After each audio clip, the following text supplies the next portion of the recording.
समस्त भाई भौणी मानक नमस्कार। Praise the Lord. जे मते कि भाई भौणी माने आपण माने खुशी रे अछंती, आनंद रे अछंती बोली मु आशा करूअछि एवं परमेश्वर को ठारे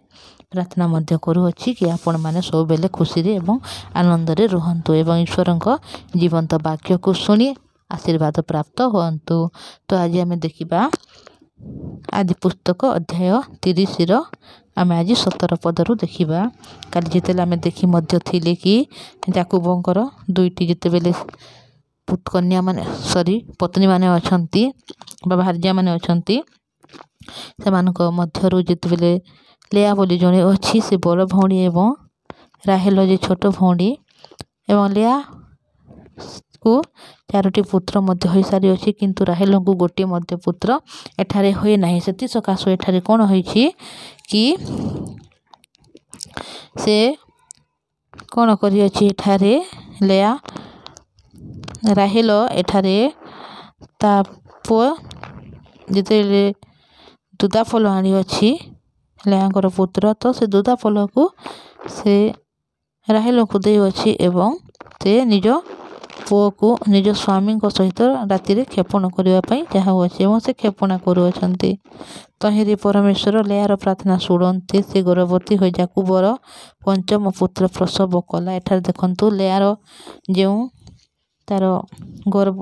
निवृत्त थिला किंतु जिते बेले से तांको दुधाफल परिवर्ते से आपण रातर को से निज याकूब अन्य स्वामी सहित क्षेपण करुअछि तद्वारा से गर्भवती होउछि एवं तार गोटे पुत्र पुनि प्रसव होउछि। तेबे लेया कहिला मो स्वामी के अपना दासी देइथिली परमेश्वर ताहार बर्तन मते देई अछंती एहेतु से ताहार नाम इसाखर बोली एठारे मतलब बर्तन बोली एठारे रखी अछंती। अनंतर लेया पुनर्बार गर्भ धारणा करी याकूबर षष्ठ पुत्र प्रसव करुअछि। एठारे देखंतु याकूबर एते बेले षष्ठटी पुत्र मध्य उत्पन्न होई सारी अछंती। तहु लेया कहिला परमेश्वर मते उत्तम जौतुक देले एबे मो स्वामी मो संगे बास करिवे जेहेतु मु तांकर 6 पुत्र जन्म करिअछि एहेतु से ताहार नाम सबुलून बोली बा बास बोली रखी अछंती। एथि उतारे से एक कन्या प्रसव करन्ते ताहार नाम दीना बोली रखी अछंती। अनंतर परमेश्वर राहेल को स्मरण कले और परमेश्वर ताहार प्रार्थना सुनी ताहाको गर्भ धारणर शक्ति देले। देखंतु जेते बेले से षष्ठ सप्तमटी पुत्र लेया जात करिथिले एवं प्रसव करि सारिथिले एही समय रे केभे मध्य राहेलंको गोटे मध्य संतान उत्पन्न होई नथिला कारण तार गर्भ को परमेश्वर कोन करथिले बंद कर देथिले। किंतु जेते बेले परमेश्वर से जेते बेले लेया 7टी पुत्र मतलब 6टी पुत्र प्रसव करी अछंती ता सकाशु परमेश्वर मध्य बेले राहेल को मध्य थरे स्मरण करू अछंती एवं राहेलंको तांको गर्भ धारणा पई शक्ति देई अछंती एवं से गर्भवती पुत्र प्रसव करी अछंती एवं से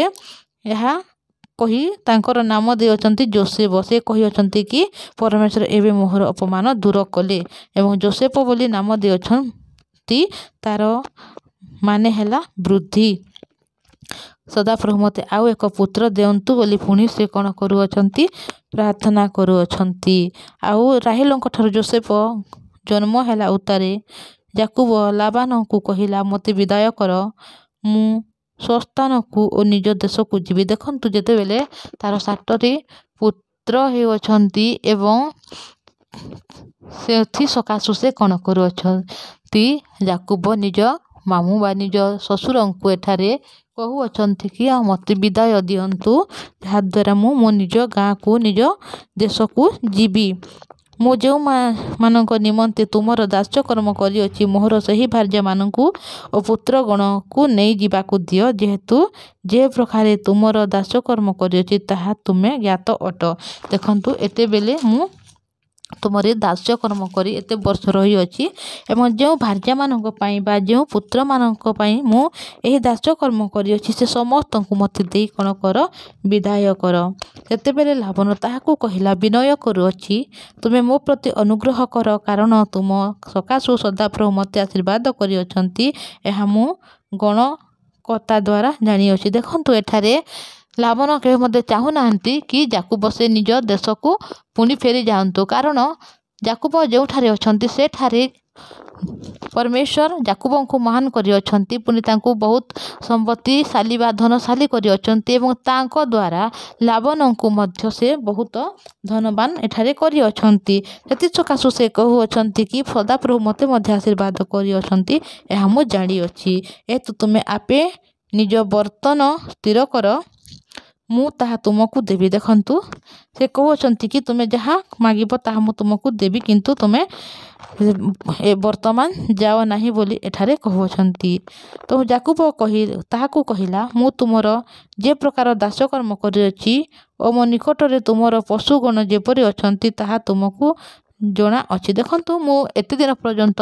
तुमठारे रही दासकर्म करिअछि एवं जेते मध्य पशु माने एठारे जात होई अछंती से समस्त को तुमे कोन करिअछ जानि अछ बोली एठारे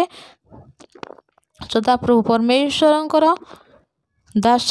जाकुब एठारे निज ससुर बा से लाबन को यही समस्त विषय कहउछंती कारण मोहर आसिबा पूर्व तुमर अल्प संपत्ति थिला मात्र जेबे वृद्धि पाई प्रचुर होइअछि पुनि मोहर गोड़े गोड़े सदाप्रभु तुमर मंगल करिअछंती मात्र मु आपना परिवार निमंते केबे संचय करबी देखंतु जेतेबेले सेठारे से रही दास्यक्रम करुअछंती जाकुब केबे मध्य से निज पाई किछि मध्य विषय संचय करी एठारे रखी नाहंती बन तांकु तांकर पुत्रगण माने बेसी परिमाण वृद्धि पाइले पुनि भार्या माने एठारे बहुत अछंती सेथि सकाशु से निज ससुर को एठारे कहउछंती कि जहाँ मध्य एते दिन मु रही दासकर्म करिअछि मो निकटरे जहाँ मध्य पशु अछंती से समस्त विषय तुमे जानिअछ जहाँ मध्य तुमठारे वृद्धि पाइअछि सबु प्रचुर होइअछि और मु जहाँ मध्य मो सकाशु माने मो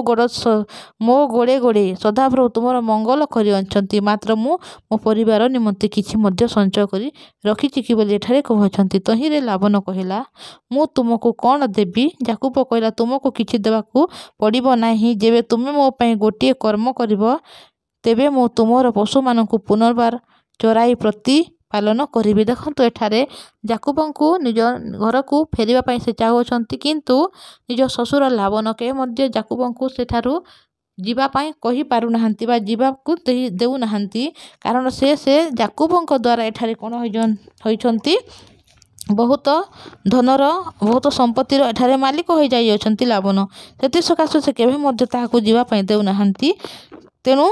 से लाबन कहिअछंती कि मु तुमको कोन देबी जाकुब एठारे कहउछंती कि तुमे मते किछि देबाकू पड़िबो नाही जेबे मो पई गोटे कर्म करिवो तेबे मु तुमर पशु मानको पुनर्भर चराई प्रतिपालन करिबी एठारे पुनि जाकुब कहउछंती कि तुमे मो पई जदी गोटे कार्य करिवो ता द्वारा मु तुमर जो पशु मान अछंती समस्त को मु चराई तार प्रतिपालन करिबी आज मु तुमर सकल पल मध्य दे जाई मेषगण मध्यरु चित्र विचित्र और बिंदु चिन्हित और शुक्ल कृष्ण वर्ण मेष मानकु पुनि छागलगण मध्यरु बिंदु चिन्हित और चित्र विचित्र छागल मानकु पृथक करिबी सही सबु मोहर बर्तन स्वरूप हेबे देखंतु एठारे से एही परि विषय को से कोन करूछंती जो चित्र विचित्र बिंदु चिन्हित कृष्ण वर्ण मेष मानकु पुनि छागल मानकु से अलग अलग करबा पई चाहुछंती एवं एहा होची मोर बर्तन स्वरूप बोली से एठारे जाकुब निज ससुर लाबानंकु कहउछंती एथि उतारु जेते बेले तुमे साक्षात रे मोहर बर्तन विषय उपस्थित हेबो सेते बेले मोहर धार्मिकता मो विषय रे साक्ष्य देव अर्थात छाग लो मानक मध्य चित्र विचित्र बिंदु चिन्हित छागल भिन्न और मेषगण मध्यरु कृष्णवर्ण मेष भिन्न तेबे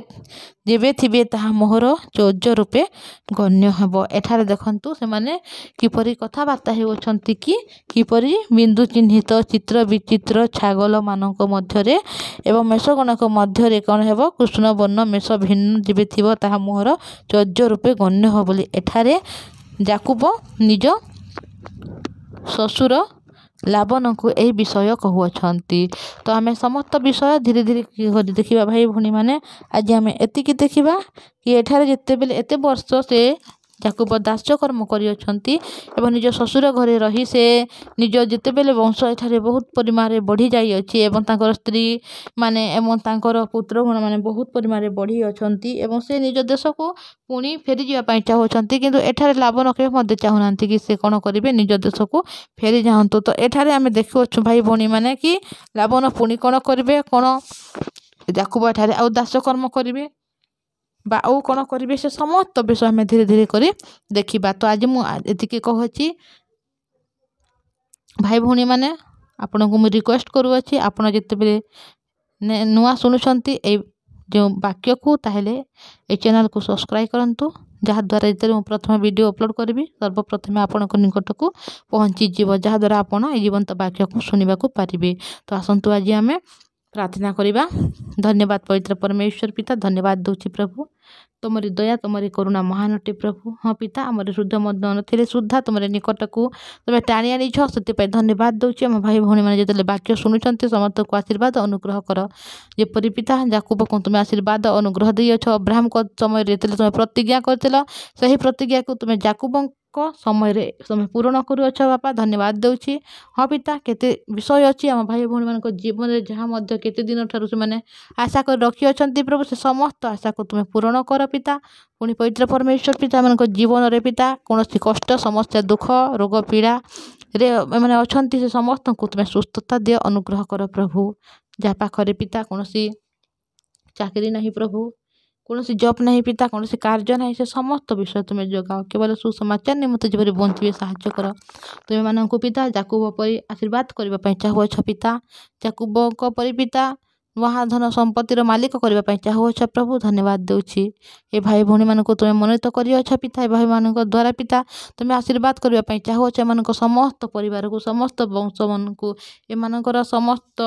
ଦେଶକୁ ପିତା ପରମେଶ୍ୱର, ସେଥିପାଇଁ ଧନ୍ୟବାଦ ଦେଉଛି। ଭାଇ ଭଉଣୀମାନଙ୍କୁ ତୁମେ ଆଶୀର୍ବାଦ କର, ପଢ଼ୁଥିବା ଲେଖୁଥିବା ଭାଇ ଭଉଣୀମାନଙ୍କୁ ଦୟା କର, ଯାହାଦ୍ୱାରା ସେମାନେ ଭଲ ଭାବରେ ପିତା ପରମେଶ୍ୱର ନମ୍ବରକୁ ପାଇବେ ପିତା, ଆଉ ତୁମ ଗୌରବ ନିମନ୍ତେ ତୁମେ ଏମାନଙ୍କୁ ୟୁଜ୍ କର ପ୍ରଭୁ। ସୁସମାଚାର ପାଇଁ ବଞ୍ଚିବେ, ବିଶ୍ୱାସ ସହିତ ଜୀବନ କାଟିବେ, ଆଶୀର୍ବାଦ କର। ପୁଣି ତାଙ୍କ ସହ ପରିବାରକୁ ଆଶୀର୍ବାଦ କର, ତାକୁ ସମ୍ଭାଳି ରଖ। ହଁ ପିତା, ଏ ସମୟରେ ଫାଇନାନ୍ସିଆଲ ବେଶୀ ସମସ୍ୟା ପିତା, ସେ ସମସ୍ତ ବିଷୟକୁ ତୁମେ ଦୂର କର। ପବିତ୍ର ପରମେଶ୍ୱର ପିତା, ଏ ଭାଇ ଭଉଣୀମାନଙ୍କ ପରିବାରକୁ ତୁମେ ଆଶୀର୍ବାଦ ଅନୁଗ୍ରହ କର, ସମସ୍ତଙ୍କୁ ତୁମେ ସମ୍ଭାଳି ରଖ, ଯେପରି ସମସ୍ତେ ସ୍ୱର୍ଗରାଜ୍ୟର ବାସିନ୍ଦା ହେବାକୁ ପାରିବେ ପ୍ରଭୁ, ସାହାଯ୍ୟ କର, କାରଣ ତୁମେ ସମସ୍ତଙ୍କୁ କରିସାରିଅଛ ସ୍ୱର୍ଗରାଜ୍ୟର ଅଧିକାରୀ। ପବିତ୍ର ପରମେଶ୍ୱର ପିତା, ଏ ଭାଇମାନଙ୍କ ଦ୍ୱାରା ପିତା ଏମାନଙ୍କ ପରିବାରକୁ ତୁମେ ବଞ୍ଚି ରଖିଲ, ଏମାନଙ୍କ ଦେଶକୁ, ଏମାନଙ୍କର ଗାଁକୁ, ଏମାନଙ୍କର ପଡ଼ାପଡ଼ୋଶୀ ସମସ୍ତଙ୍କୁ ତୁମେ ବଞ୍ଚେଇ ଅଛ ଆଉ ସ୍ୱର୍ଗରାଜ୍ୟର ଅଧିକାରୀ କରିଅଛ, ସେଥିପାଇଁ ଧନ୍ୟବାଦ ଦେଉଛି। ପ୍ରତ୍ୟେକ ଗୌରବ ତୁମକୁ ଦେଇ ଯୀଶୁଙ୍କ ନାମରେ ମାଗୁଅଛି, ଆମିନ୍। ପ୍ରେଜ୍ ଦ ଲର୍ଡ। Thank you.